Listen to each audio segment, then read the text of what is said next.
श्री राधे राधे। भक्तों, संसार के सभी संप्रदाय, सब मजहब, सभी मत जीव को ईश्वर के पास पहुंचाने के लिए ही बने हैं। उनके बाहरी रूपों में चाहे जितना भेद विभेद मिले, भीतरी वस्तु भागवत प्रेम, भागवत स्वरूप में कोई अंतर नहीं है। सबके दिल में ईश्वर ही धड़क रहा है। सबकी सांसों पर ईश्वर ही झूला झूल रहा है। सबकी मनोवृत्तियों के साथ वही नाच रहा है। सबकी बुद्धि में वही न्यायाधीश बनकर के बैठा हुआ है। वो सभी के हृदय में मित्र से आलिंगित मित्र के समान, पत्नी से आलिंगित पति के समान, प्यारा प्यारा, दुलारा दुलारा, निकट से निकट विराजमान है। कोई भी मजहब हो दुनिया का, वो सबका है, सब में है, सब है। जो संत परमात्मा के इस स्वरूप को पहचान लेते हैं, वो किसी के साथ राग द्वेष की चर्चा ही क्या, भेदभाव भी नहीं करते हैं। वे सभी की सच्चाई और ईमानदारी का आदर करते हैं, चाहे वे किसी भी दीन धर्म के क्यों न हो। जो बहुत उच्च कोट के संत होते हैं भक्तों, उनके यहाँ भेदभाव नहीं होता है। और ऐसे ही थे श्री भक्त कोकिल जी। वो बिल्कुल किसी संप्रदाय, किसी मत, किसी मजहब से भेदभाव नहीं रखते थे। बहुत ऊंची स्थिति थी उनकी। वो सहज स्वभाव बस एक बार मुसलमान दरवेश की समाधि का दर्शन करने के लिए चले गए और फूल चढ़ा करके मस्तक झुकाया और बोले, कोकिल साईं, फकीर साहब जागते हो? बस अचानक उस कब्र से एक सफेद दाढ़ी वाला फकीर उठ खड़ा हुआ और श्री भक्त कोकिल जी से उसने कुछ बातचीत की। श्री स्वामी जी के साथ जो सेवक थे, वे उस बातचीत को न समझ सके। फकीर थोड़ी देर बाद उसी कब्र में समा गया। श्री स्वामी जी ने वार्तालाप के संबंध में कभी किसी को कुछ नहीं बताया। और भक्तों, पास में ही दूसरे दूसरे धर्मों के ग्रंथ थे रखे, उनका भी उन्होंने उसी प्रकार आदर किया और फूल आदि चढ़ाया। सेवकों ने नम्रता से न तो प्रश्न किया, स्वामी जी, गीता में भगवान श्री कृष्ण चंद्र कहते हैं कि हर एक को अपने धर्म में दृढ़ और दूसरे के धर्म से दूर रहना चाहिए। तो कोकिल साईं जी ने मुस्कुरा कर कहा, जो ईश्वर के पास पहुंच चुके हैं, वे समर्थ पुरुष सब एक रूप हैं। सब संत ईश्वर के घर से आते हैं। जैसे एक ही बिजली सभी के पास जो आती है, बिजली घर से ही आती है और लाखों तार निकल करके पावर हाउस से आते हैं।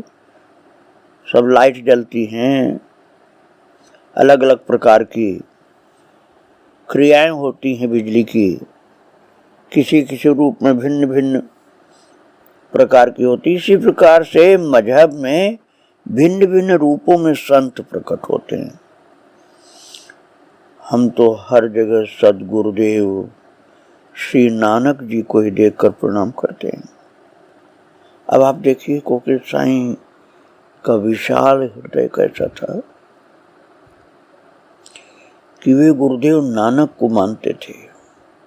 गुरु ग्रंथ साहब को मानते थे और श्री सीताराम जी के कितने महान भक्त थे और श्री वृंदावन धाम में रहते थे। श्री वृंदावन धाम में रहने का तात्पर्य हुआ कि राधा कृष्ण से अपार प्रेम था उनका और श्री सीताराम जी की भक्ति करते थे।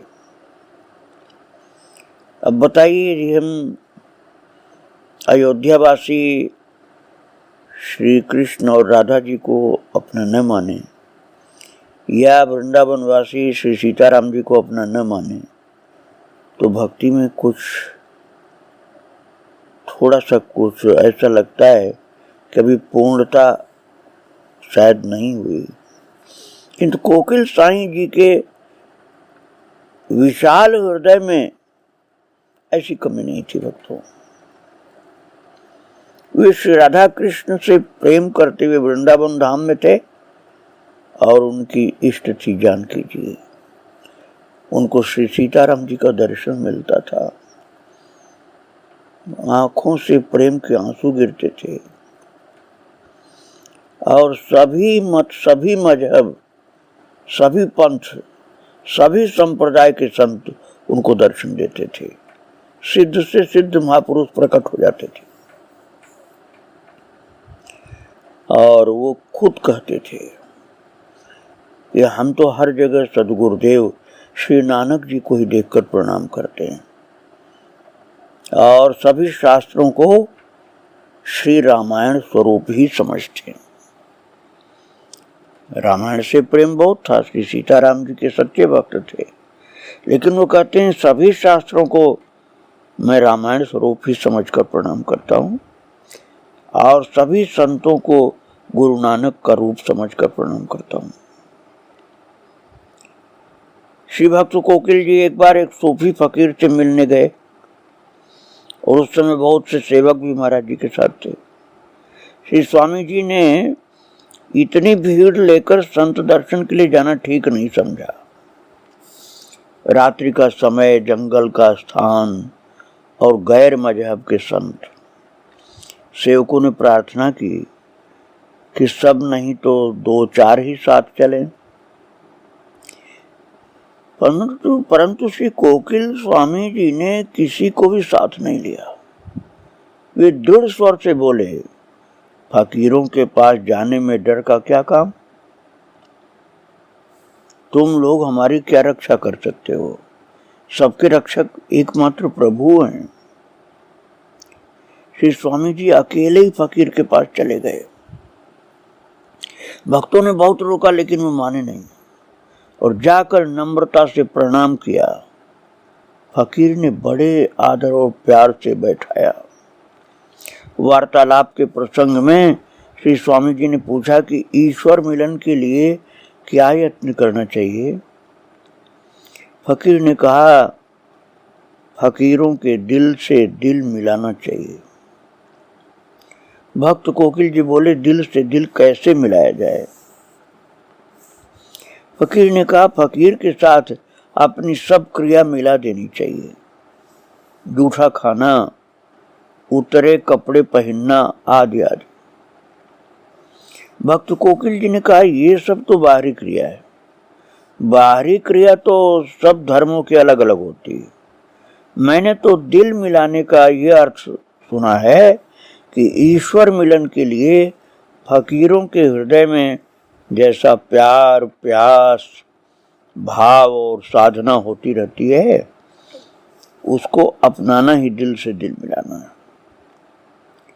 आपके पुरखे रोहल संत से किसी कायस्थ ने जूठन मांगी, परंतु उन्होंने नाराज होकर के कहा, तुम अपने धर्म में चलो।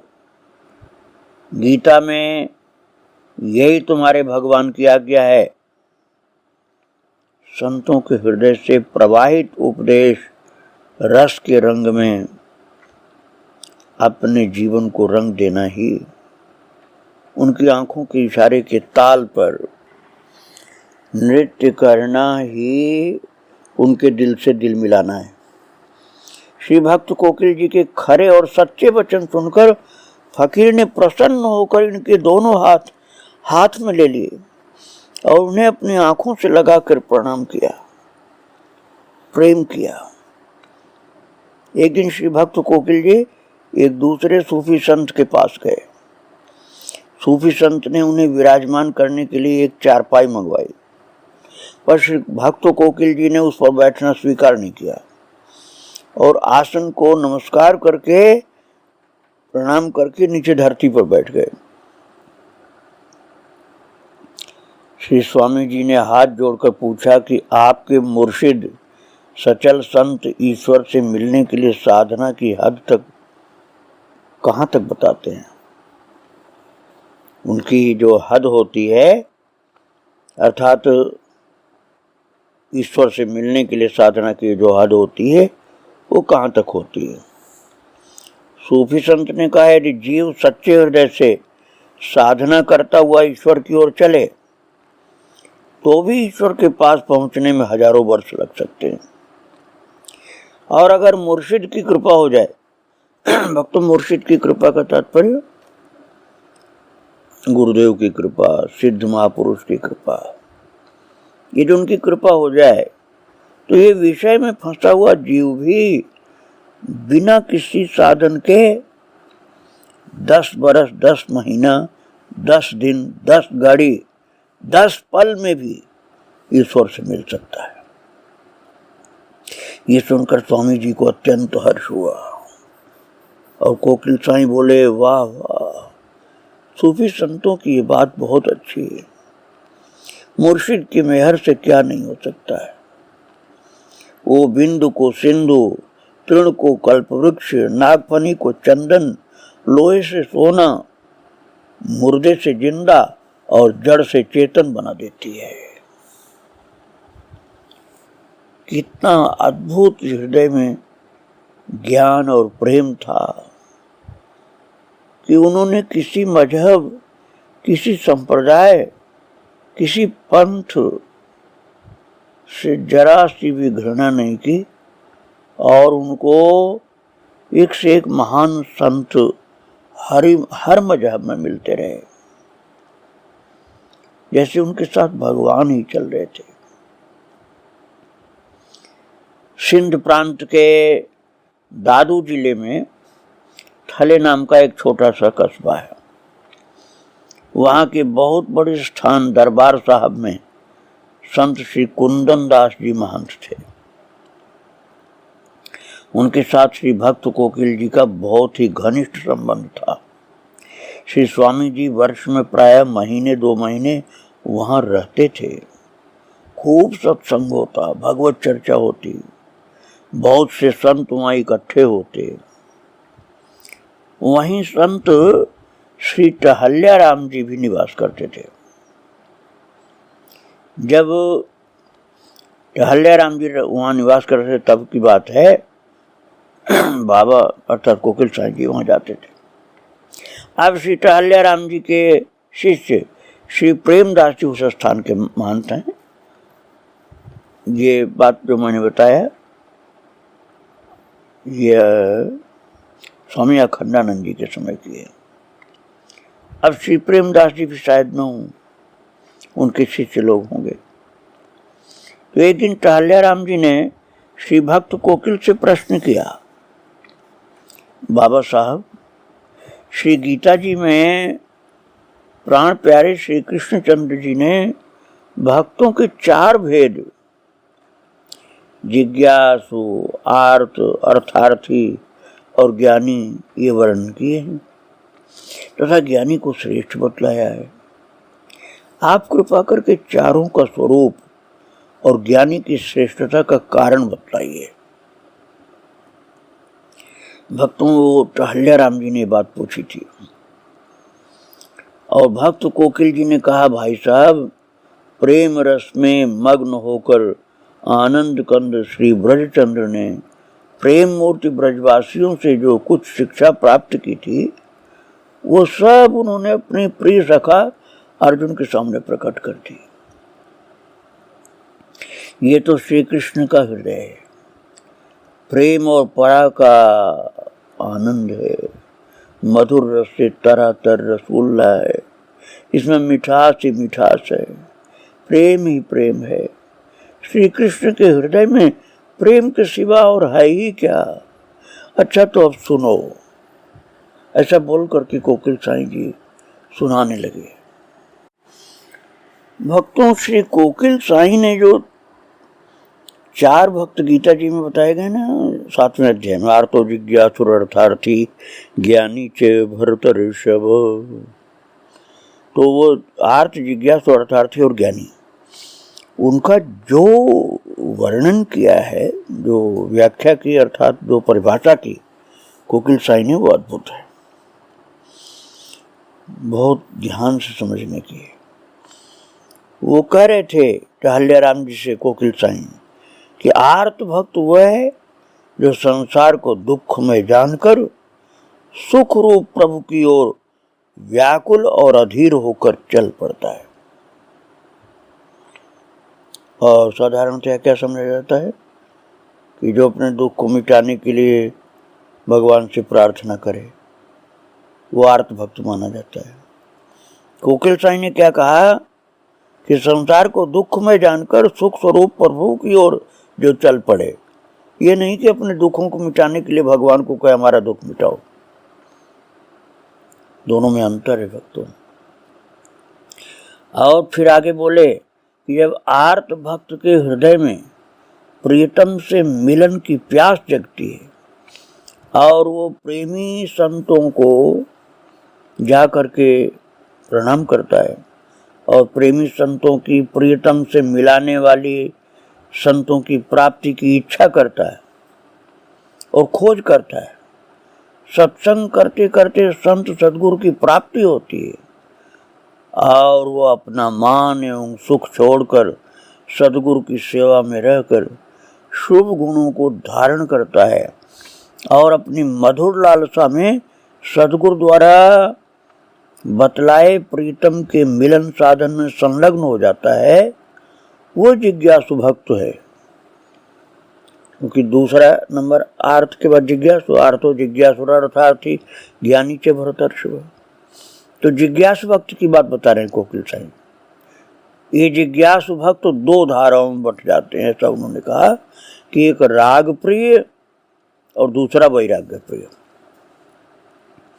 जो प्रभु का सुख रूप अर्थ चाहते हैं वे राग प्रिय अर्थार्थी हैं, जो अपना सुख रूप अर्थ चाहते हैं वे वैराग्य प्रिय अर्थार्थी हैं। तो पहले अर्थार्थी अपने लिए निर्वाण की मुक्ति जो होती अर्थात मोक्ष, वो मोक्ष की कामना करते हैं, निर्वाण की कामना करते हैं, मुक्ति की कामना करते हैं, ब्रह्म सुख चाहते हैं। और दूसरे अर्थार्थी अपने सुख की कामना को समूल नष्ट कर देते हैं और सदा युगल सरकार के प्रेम के रंग में रंग कर केवल प्रियतम के सुख की अभिलाषा करते हैं तथा मुक्ति आदि पदार्थों की आकांक्षा को सर्वथा नष्ट कर देते हैं। इस निष्काम एवं तत्सुखी मधुर भक्ति भाव को जिसने संपूर्ण रूप में जान लिया है और उसी में तन्मय हो गया है, वही सच्चा ज्ञानी भक्त है। वो निष्काम स्नेही प्रीतम प्यारे को अपना परम प्रेमास्पद मालूम पड़ता है। प्रभु उस भक्त को नन्हे नन्हे भोले भाले शिशु के समान अपनी गोद में लेकर चूमते हैं, हृदय से लगाते हैं और सिर सूंघते हैं। वो भक्त भक्ति महारानी की कृपा से प्रियतम की गूढ़ से गूढ़ लीला,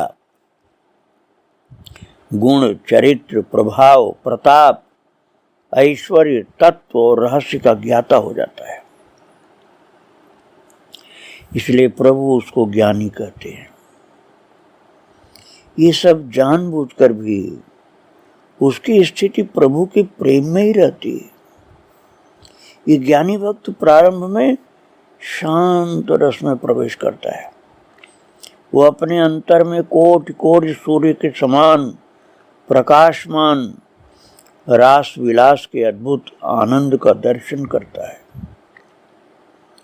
वो उस मधुर आनंद में मग्न होकर सब कुछ भूल जाता है, निर्विकार सचित रह जाता है। ये शांत रस है। भक्तों, कोकिल साईं की व्याख्या अद्भुत है।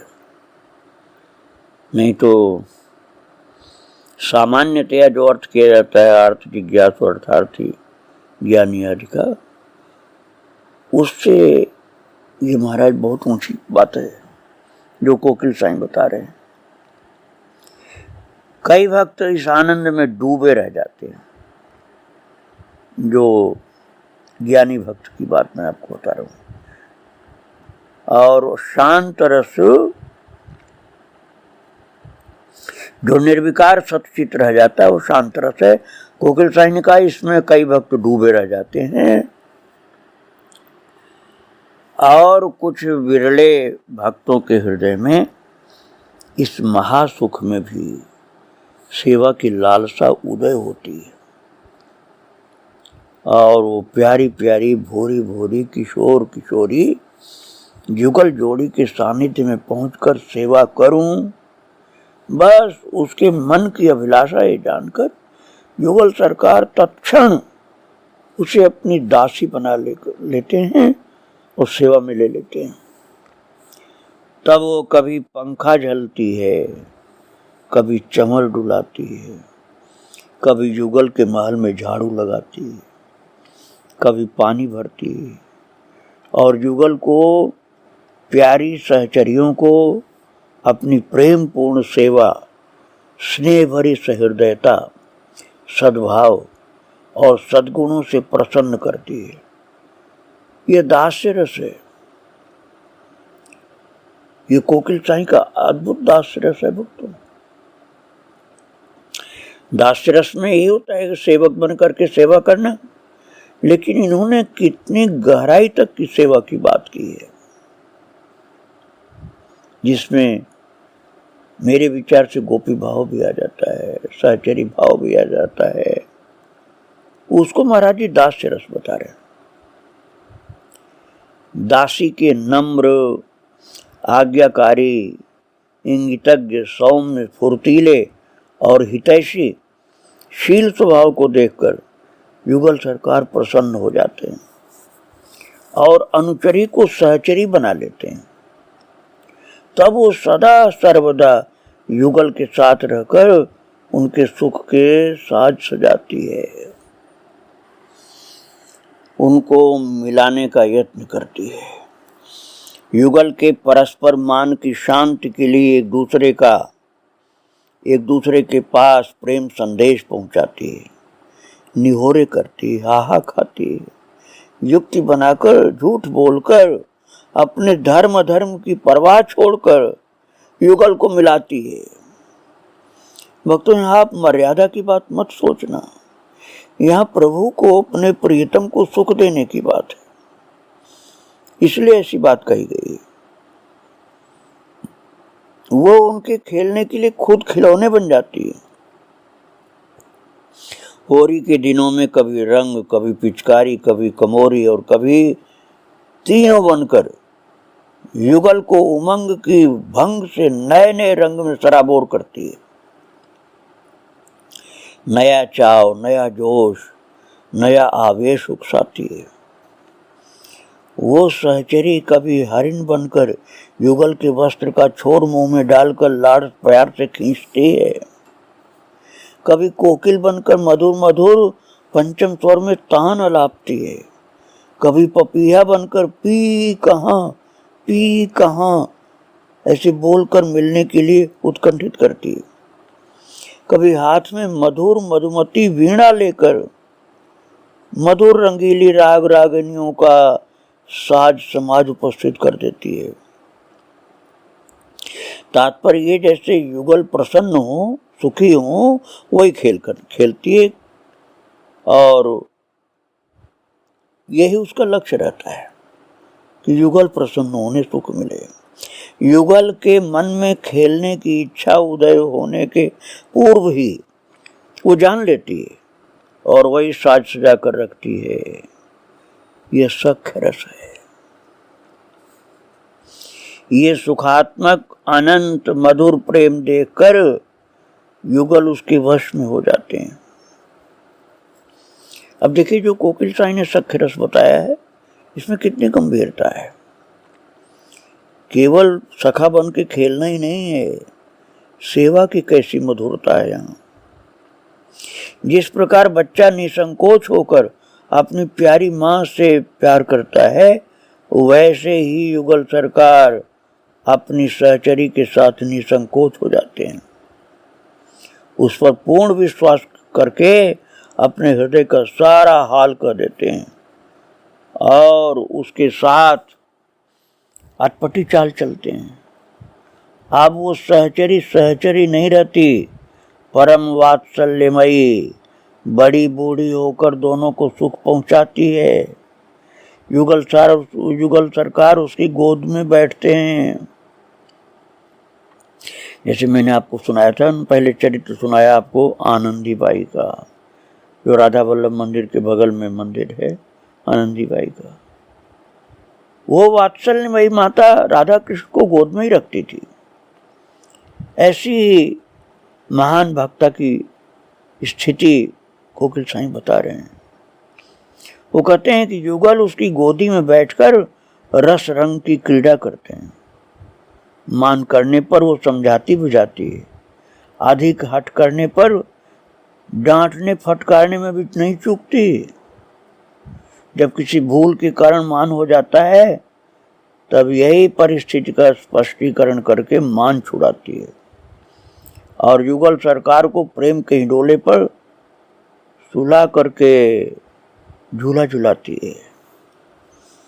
भक्तों, राधा कृष्ण के रूठने मनाने के कार्य में भी वो सहयोग करती है और दोनों को मना करके दोनों का प्यार एक दूसरे को दिलाती है। कैसी अद्भुत सेवा! ये कोकिल साई ने बताया।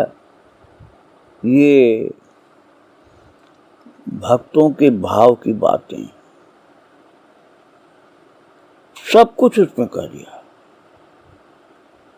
महाराज, इस प्रेम की बात को आगे मैं आपको और सुनाऊंगा। आज इनको प्रणाम करके यहीं विराम दे रहा हूँ। श्री राधे राधे, जय श्री राधे राधे।